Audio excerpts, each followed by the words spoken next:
ఎదుటి వాడితో మాట్లాడేటప్పుడు ఎలా మాట్లాడాలో నేర్చుకో. మాట్లాడినటువంటి లంగా మాటలకు సమాధానం చెప్పలాగా నువ్వు ఒకదాని వచ్చినావు బోగుదాని తెలంగాణ నుంచి బతికేందనేది తెలీదా? నీ బతికేంది, నీ కథ ఏంది, నీ చరిత్ర ఏంది, నీ మొగుడు చరిత్ర ఏంది ఎవడికి తెలియదమ్మా శ్యామలా. ఏముందిరా ఇదంతా నా కర్మ, తలరాత తలరాత తలరాత. 2 సంవత్సరాల క్రితం అమెరికాలో ఏ హోటల్లో స్టే చేసామో చెప్పంటావా? నా మీద ఇలాంటి స్కీములు పెట్టకండి రా. $12,000 అంట. ఆ కథ ఏందో చెప్పు మరి అయితే. అంటే అన్నాడు గాని ఆ ఊహ ఎంత బాగుందో. అమెరికాలో ఒక హోటల్లో $12,000 కథ ఏందో చెప్పు.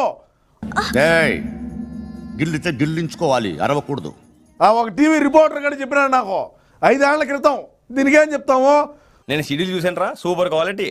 నువ్వు చూస్తే నేనేనా అనుకుంటావు. నీ మొగుడేమో ₹1 ఒకరి కాడు దొబ్బినాడు. అప్పుడప్పుడు నేను ఎందుకు పుట్టినానా అనిపిస్తుంది.